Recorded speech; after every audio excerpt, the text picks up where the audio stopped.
Hello and welcome to a new video. I already made the full video and it got a bit longer than I wanted to.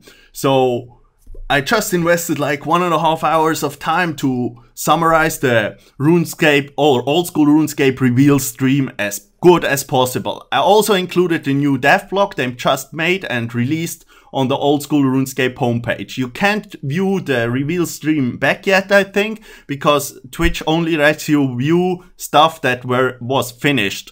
So in some hours when the RuneScape stream ends, you can watch it there, but for now you can watch this. And here I also added a lot of new information and I got the whole video in about 24 minutes, which is a lot shorter than the reveal stream, which was like, I think 38 minutes or something like that, and also included more information from the dev blog.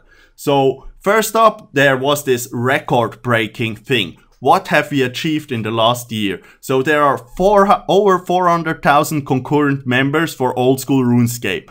Over 100,000 people were watching old school RuneScape at one point on Twitch. This is amazing. And over 200,000 people are online each day on old school RuneScape. Don't be too hard on me on this video. Maybe I put some wrong information at some points or something, but I tried my best to bring this video out quickly for you and easily. If you want to join my community, join my CC, Michael's First, like always, join my Discord, follow me on Twitter, give this video a like and subscribe to my channel. Keep on watching, there's the good content coming. So first they talked about that they released raids in January of this year and it's really popular along PVM communities. Over 10,000 raids are completed each day and there is still room for expansion. But instead of doing an expansion to the raids that already exist, they're thinking about a new raids that's called Feeder of Blood. It's in Meyerditch, that's east of everything else in RuneScape. And vampires make a sport out of attempting humans watching, killing stuff and doing stuff. So this will probably come next year. So they said it's probably going to be for teams between 3 and 5 players. It's really going strong on teamwork, so you need to work together with assigned roles. There is no food drops or skilling inside because people didn't really like that too much about raids.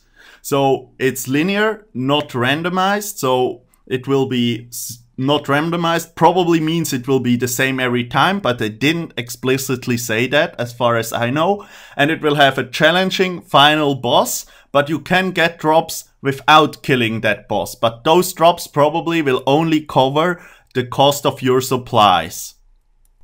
Then they talked a little bit about different rooms. So the one they talked about was defeat the keymaster. You need to kill a boss that has a huge key in his hands. Then you take that key, walk through everything, and while the guy who takes the key gets attacked by everything, and the other people have to kill the stuff with ice barrage or chins that's attacking him from the side rooms you can see there.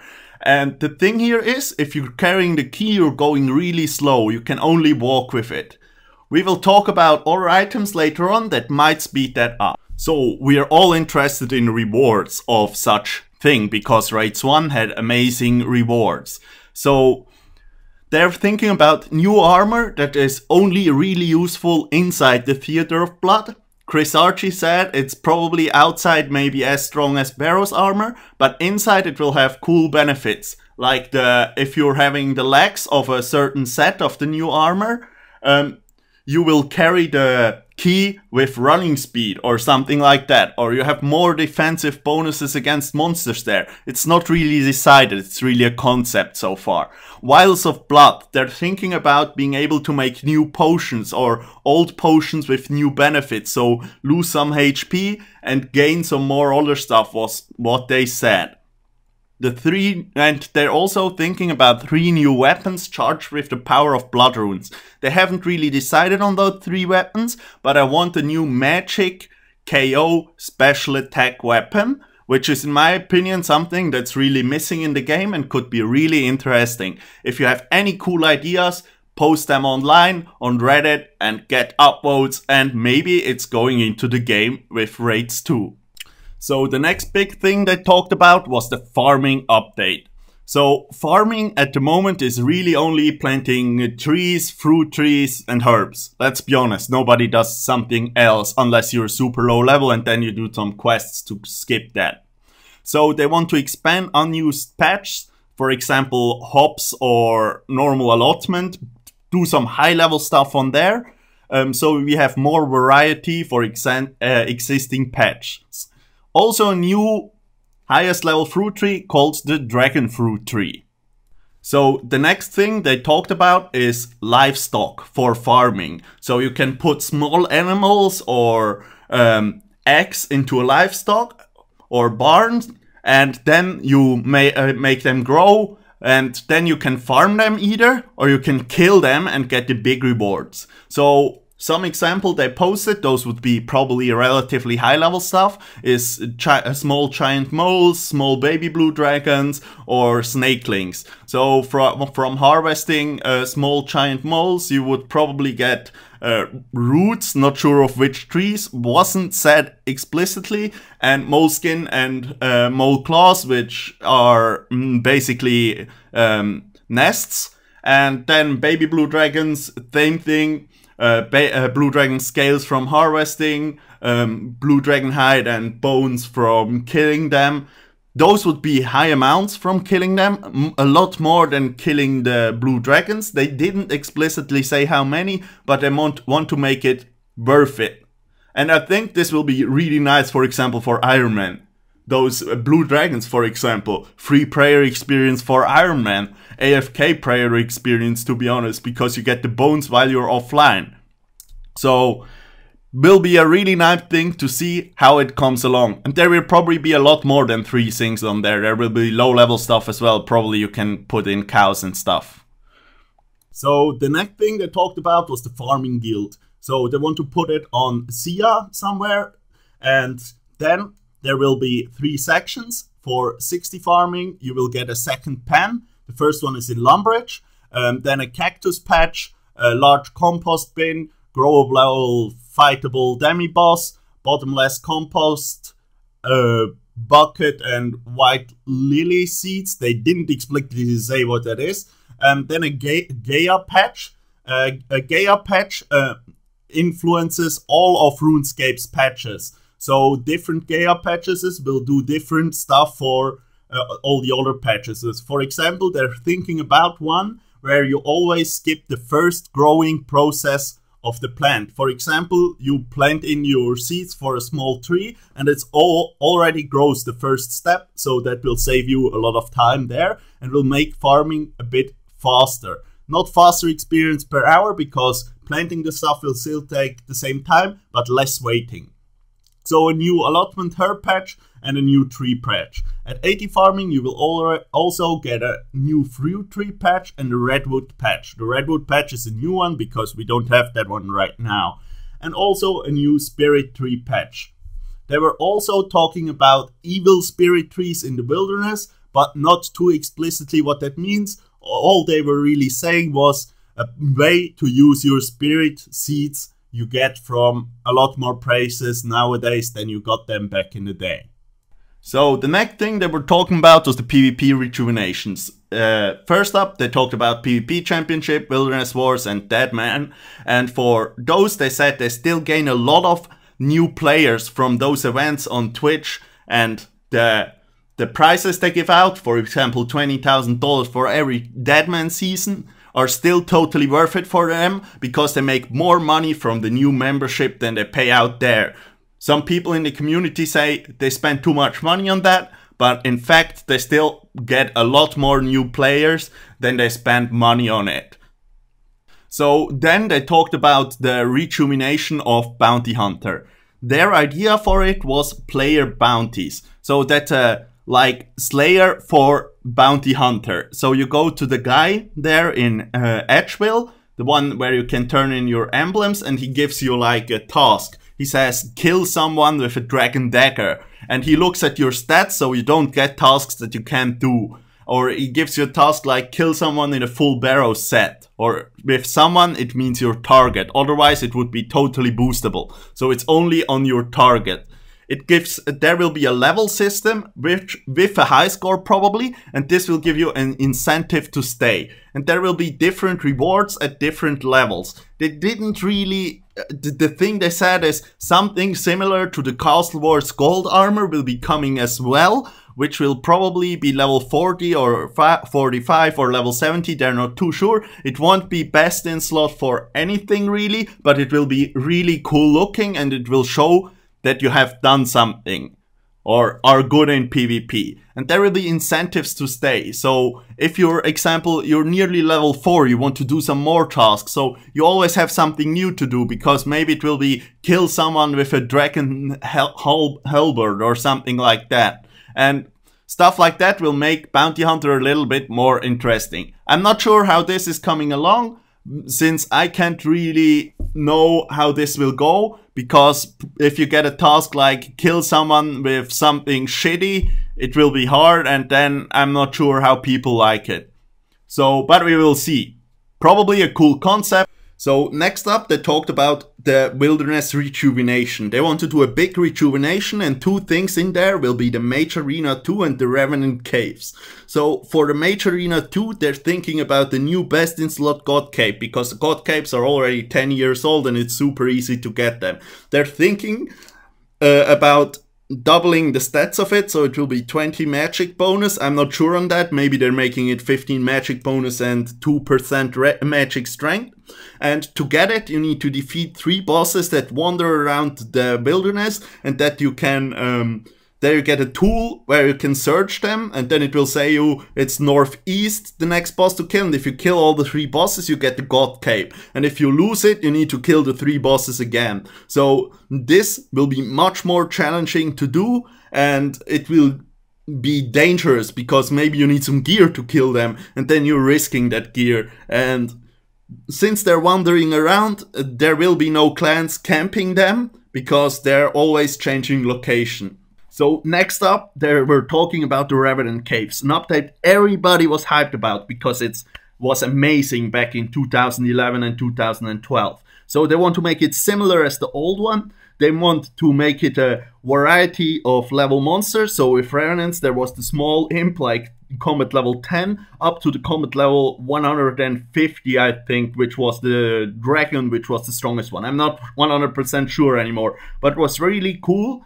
And they want to make it lucrative, so scaling to level of creature. And they said they want to give it into a similar money per hour as Soul now after the nerf. So it will be really good money for people to do it, but other people can kill you there, so it's dangerous. And they also said potential for unique rewards. But I myself, I want unique, degradable, special attack weapons. This is my opinion.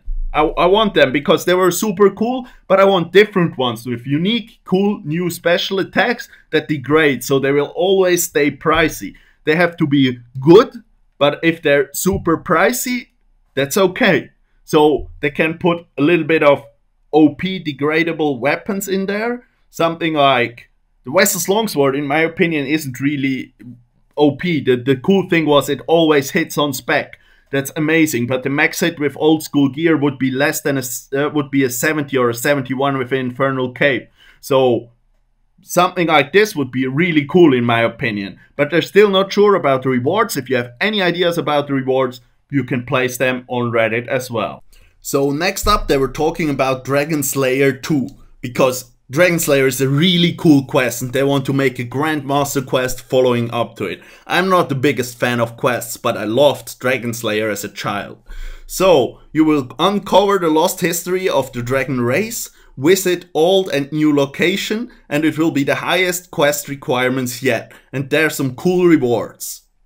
Next up, they were talking about the Myths Guild. This is a new quest guild like the Legends, Heroes or Champions Guild. There will be a range of existing training methods in there. Also, you can make rough runes for search spells in there. So there was a dev blog also released with some more information. So the thing that sticks out is maybe the anvil if it's closer to a bank than the one in Varrock. Then maybe 4 magic trees and 2 rune rocks. Also you can charge combat bracelet, glories and skill necklaces. Also there will be a dungeon with green, blue, red and black dragon, including baby dragons. Also, there will be a small store with nothing really interesting apart from the dragon metal shard that will be used to make the dragon kite shield and plate body if you have the other items required as a drop from the other monsters that are going to be released. So next up, they went a bit more in detail with the rewards. So they talked about element and rune dragons, new high level bones, a dragon kite shield and plate body, new zombified dragon solo boss, the Dragonfire Ward, and Ava's Assembler. I will go in detail on those now with the dev blog they also released today. So I picked out the interesting things from the dev blog. So first off, the mythical ring. This one will teleport you to the guild. So easy, unlimited teleport to the guild.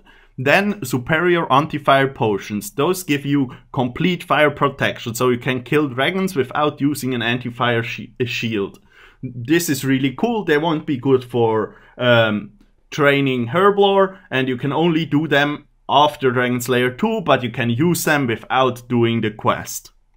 So the next interesting thing in the dev blog is the Wrath runes. So those are made at the Wrath altar. You need 95 rune crafting. It will be approximately 30k per hour is what they say here. So you need those to do the surge spells. Wrath runes can also be dropped by the new adamant and rune dragons or the new boss. Depends on how the polls end. The Orania altar will not give Wrath runes. This is the altar that gives all runes currently, but those will not be included in there. You need to finish the quest to get to this altar, and probably the runes will be quite pricey because the spells will be quite useful. So next interesting thing are the surge spells. So those will be better spells on the normal spellbook to do damage. So the only interesting one, in my opinion, is the Fire Surge. This one requires 95 magic and has a max hit of 24, but it will work with the Tome of Fire. So the Tome of Fire will increase its max hit to 36, and with all the other damage boosting mage gear, if you are in max mage, you can hit 48. So it will be a spell that can hit up to 48 on the normal spellbook. This is quite strong, and it could make the normal spellbook viable in high level deep wilderness PvP, because you will freeze someone with barrage, and the guy with surge, with fire surge could do more damage than someone with melee. Really interesting concept. It still has to pass a poll, of course. So next about the new boss after you completed the quest. So this will be a solo boss which will be quite high level, between level 600 and 700. And the insignia drops will be the ranged Dragonfire Shield, the Dragonfire Ward, and the new Ava's Accumulator, which will be called Ava's Assembler. So the stats of those I will show a bit later on, but the thing we have on here as well is the superior dragon bones. Those will give 150 prayer XP when buried. So for example, to put it into perspective, dragon bones give 72 prayer XP when buried, and Dagannoth bones give 125 prayer XP when buried. So those will be better, and those bones will also be used when making the new anti-fire potion, the superior one. So this boss will probably be quite hard to kill, probably something similar to Zulra, difficult level I would assume, and probably money level similar to Zulra. So maybe a new amazing money maker. So right here I have the stats of the Dragonfire Ward compared to the Twisted Buckler, and also the important information about the Dragonfire Ward is 75 defense and 70 range to equip.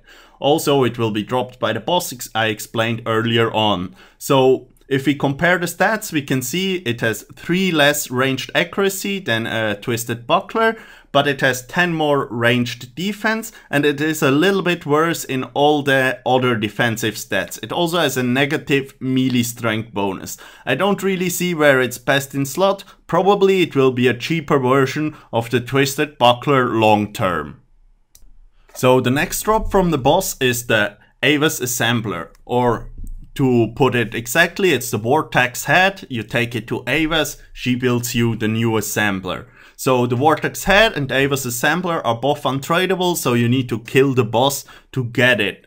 It will be probably quite rare, and a lot of people probably want that thing because it's quite a bit better than the Ava's accumulator. Let's compare it. You gain 4 range accuracy, 2 range strength. Range strength is really good. It's what you want. And you gain 4 magic defense and 2 range defense and 1 in every other defense. So to put it in comparison with the Fire Cape and the Infernal Cape, it's a similar step as this one, but for range. So now Dragon Bolts will also be a drop from the solo boss. So Dragon Bolts, I don't mean Dragon Bolts E, which are Dragonstone Bolts Runite Bolts, but I mean Dragon Bolts as out of the dragon material. So those will have 122 range strength, and all bolt tips higher than Dragonstone can be tipped to it. So all bolt tips you currently tip to Runite bolts will be tipped to Dragon bolts. So there will be no diamond bolt tips Dragon bolts, because those would be super amazing. But what we will get is Dragonstone and Onyx bolts with 7 more range strength, because the Dragon bolts have 122 range strength, the Runite bolts have 115. Runite bolts are what you can see the stats on the right. So this means approximately 1 or 2, maybe 3 max hits more with the new Dragon bolts. So it's a way to have more expensive bolts for more damage. The last item I'm going to talk about is the Dragon Bone Necklace. So the Dragon Bone Necklace will also be a drop from the new boss called War Calf, whatever. So the Dragon Bone Necklace needs 80 prayer to be equipped, and it will restore prayer points if you're burying bones. So higher level bones give more prayer points. And this can also probably be used with a Bone Crusher. So the Bone Crusher buries the bones, it still gives you the prayer points. So probably this will be 1 prayer bone for normal bone, 2 big bones, 3 dragon bones, 4 Dagonoth bones, something like that. But if you're equipping the Dragon Bone Necklace, it will lower your remaining prayer points by 50%. So if you're at 20 prayer, you equip it, you're at 10 then. And so this is made so you don't swap it out while doing PVM. Okay, now I don't really see the point in the necklace anymore. It has 6 prayer bonus and no other stats. Amulets you can use in all combat styles are really fucking strong. I don't see where you would be using it, but it's a cool concept, and if it's adapted, it might be useful.